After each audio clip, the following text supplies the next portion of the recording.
Sir याद रखिए, जितना खुलूस और जितनी क्लैरिटी आपकी नीयत में होगी ना, ज़िंदगी में आप उतनी तरक्की करेंगे, आप उतना आगे बढ़ेंगे। वो कहते हैं ना कि नीयत साफ मंजिल आसान।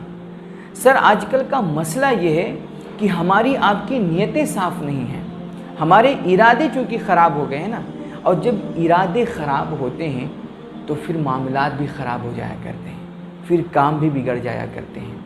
ज़िंदगी में मेरे भाई याद रखिएगा, ज़िंदगी में कोई भी काम शुरू करने से पहले ना आपको अंदर से अपनी नीयतों का पता होना बहुत ज़रूरी है। आपके इरादे हमेशा ठीक होने चाहिए। लोग कहते हैं पता नहीं मुस्तकबिल में क्या होगा, आइंदा हम इस काम में सक्सेस हो पाएंगे कि नहीं हो पाएंगे, फ्यूचर का कुछ पता नहीं है।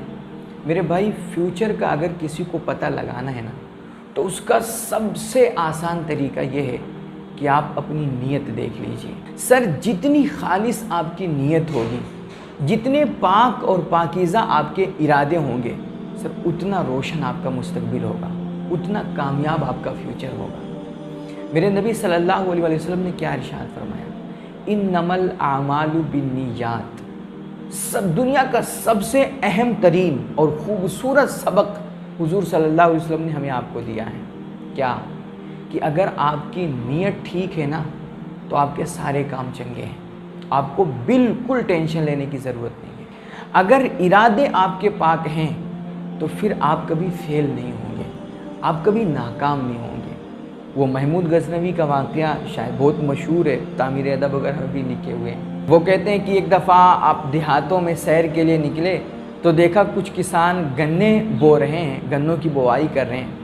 तो वहाँ आपने कभी गन्ना देखा नहीं था, पहली मर्तबा गन्ना देखा तो उसको तलब किया, मांगा और फिर उसको चूसा। तो वो बड़ा रसीला गन्ना था और उसकी मिठास आपको बड़ी पसंद आई।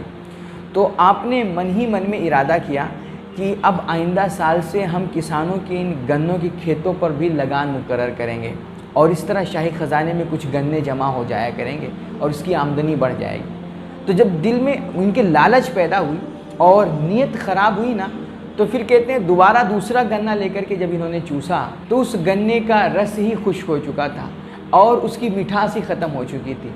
तो इनको बड़ा ताज्जुब हुआ कि यार पहला गन्ना चूसा तो बड़ा रसीला था, बड़ा मीठा था, मगर दूसरे तीसरे गन्ने चूस रहा हूँ तो इसमें रस ही नहीं निकल रहा है और कोई मिठास ही नहीं है। तो इन्होंने किसानों से पूछा कि भाई क्या मामला है, आखिर ये इस गन्ने में अब रस क्यों नहीं निकल रहा है और इसकी मिठास क्यों नहीं महसूस हो रही है। तो कहते हैं उन्हीं में एक बूढ़ा किसान भी था।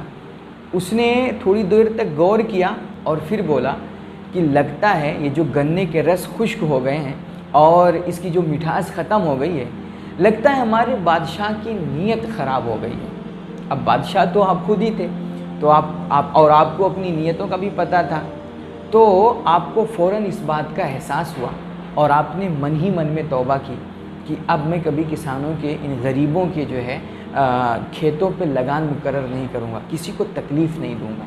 जब आपने मन ही मन में तौबा कर ली और फिर दूसरा गन्ना लेकर के जब चूसा ना, तो अब फिर मामूल के मुताबिक वो गन्ने रसीले हो चुके थे और उसमें मिठास आ गई थी। तो मेरे भाई जब हमारे आपके भी इरादे बिगड़ते हैं ना, जब हमारी आपकी नीयतें ख़राब होती हैं, तो सर ज़िंदगी की मिठास ख़त्म हो जाया करती है, फिर रिश्तों में कोई लज्जत नहीं रह जाती है, फिर दोस्तियाँ बेमज़ा हो जाया करती हैं, फिर आपसी ताल्लुकात में वो मज़ा, वो लुत्फ़ और वो बहारें नहीं रह जाती हैं जो खुलूस नीयत के साथ ताल्लुकात में हुआ करती हैं।